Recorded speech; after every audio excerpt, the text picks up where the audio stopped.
Pada video kali ini kita akan membahas 3 kebiasaan yang bisa bikin aku menjadi pemalas. Dan buat kamu yang gak mau jadi orang yang pemalas, pastiin kamu tonton video ini sampai habis. Video ini dibuat berdasarkan pengalaman pribadi aku dulu waktu SMP. Dulu aku pernah banget peringkat 36 dari 36 siswa.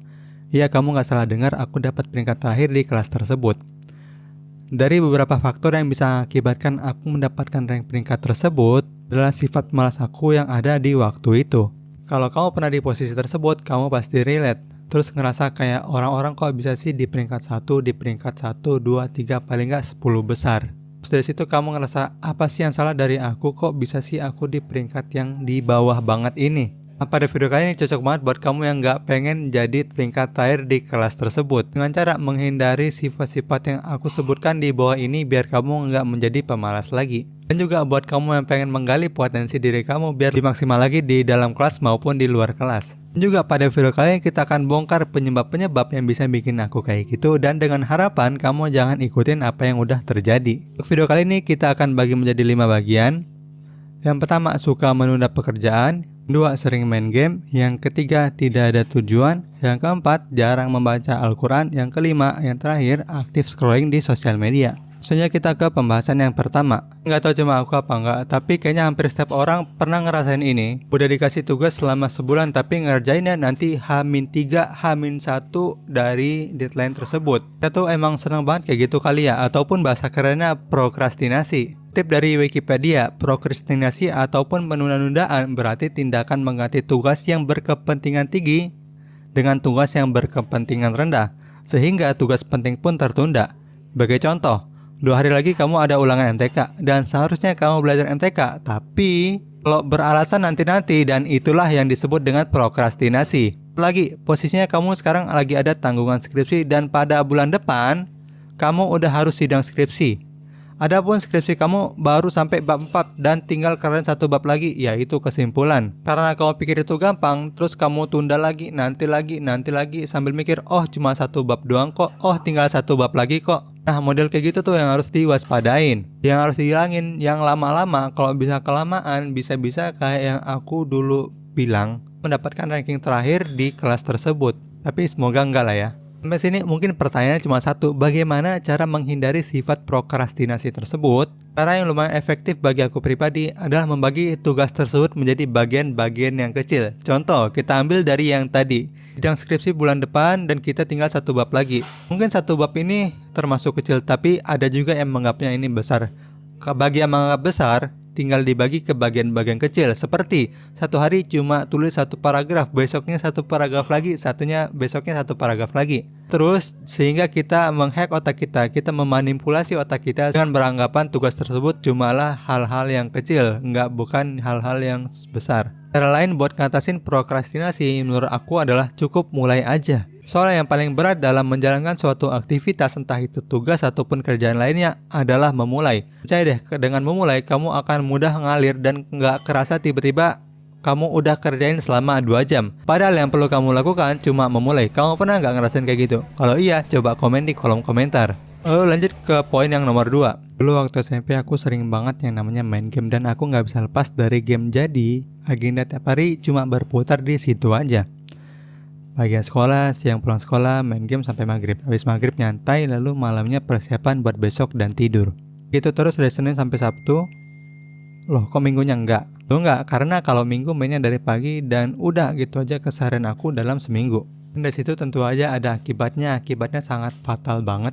Dan salah satu akibatnya yang aku rasakan seperti yang aku tampilkan di awal video tadi. Kalau dalam kasus aku pribadi, ini bisa membuat aku menjadi lebih malas, walaupun ada beberapa orang yang bisa menjadikan ini sebagai peluang, sebagai ladang rezeki mereka, tapi di kasus aku pribadi enggak. Ini aja kamu iya ataupun enggak. Oleh karena itu, dari kasus tersebut aku belajar kalau manfaatnya itu ada, tapi enggak sebanyak yang aku pengen.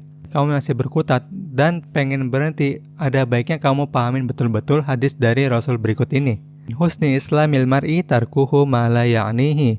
Di antara tanda baiknya keislaman seseorang adalah meninggalkan apa-apa yang gak bermanfaat bagi dirinya.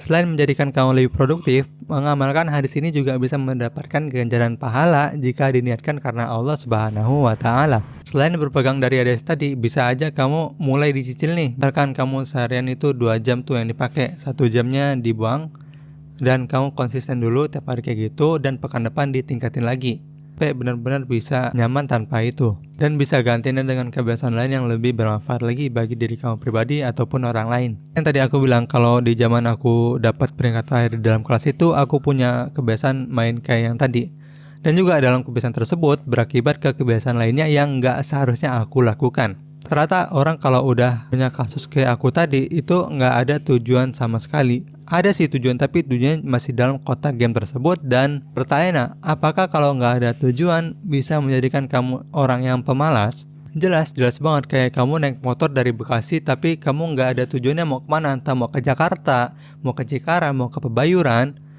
cuma belok-belok doang, jalan lurus doang, tapi nggak ada tujuannya, ya apa gitu, nggak ada hasil akhirnya. Itu ngomongin tentang tujuan, kalau buat nentuin tujuan kita tuh nggak bisa untuk netapin tujuan secara general ataupun secara umum. Kayak aku pengen kaya, aku pengen jadi sukses, aku pengen selesai skripsinya, nggak bisa. Harus dispesifikin lagi. Contoh, aku pengen selesai skripsi, ya udah di breakdown lagi. Skripsi itu ada 5 bab, dibagi-bagi satu babnya, misalkan satu bab kita selesaikan satu bab itu 1 pekan ataupun 2 pekan.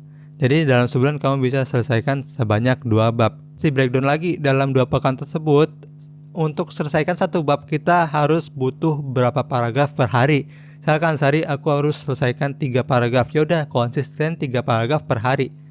Nanti tujuan apa? Biar spesifik dan terukur dari tujuan yang udah kamu tetapin di awal tadi. Ini buat kamu seorang muslim ya, kalau jarang baca Al-Quran itu kerasa banget bedanya. Bandingin aja awalnya ini udah kelihatan banget.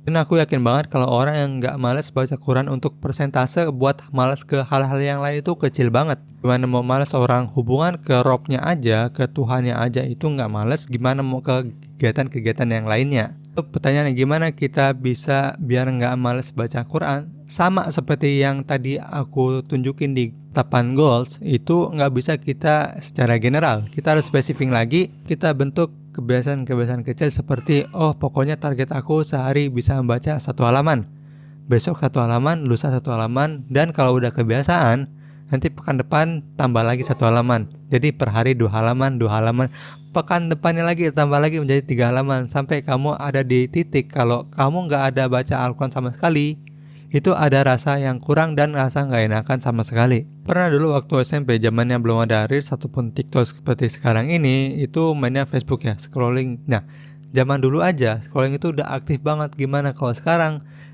tiap saat, tiap detik, pagi-pagi bangun tidur, mau tidur, semuanya hampir setiap waktu itu nyaman banget kalau kita mau scrolling di sosmed. Untuk mengatasi kecanduan ini ada banyak banget solusinya, tapi nggak akan aku jelaskan secara detail di video kali ini karena ini panjang banget. Dan salah satu cara yang efektif juga itu dicicil seperti poin-poin yang tadi. Dicicil dari kebiasaan kecil dulu. Coba deh dicicil di jadwal kalau bermain sosial media itu dikurangi secara perlahan, kayak kamu punya tekad. Pokoknya 1 jam sebelum tidur aku udah nggak boleh lagi megang HP ataupun bermain sosmed. Karena aku yakin banget terakhir kali kamu lihat sebelum tidur ya, apalagi kalau bukan main sosmed. Kalau kita bisa nih ubah kebiasaan main HP sebelum tidur, itu kamu udah oke banget perkembangannya. Bagi kamu yang mau mengatasi kecanduan kayak tadi, silahkan tonton video berikut ini. Kita ketemu lagi di konten selanjutnya.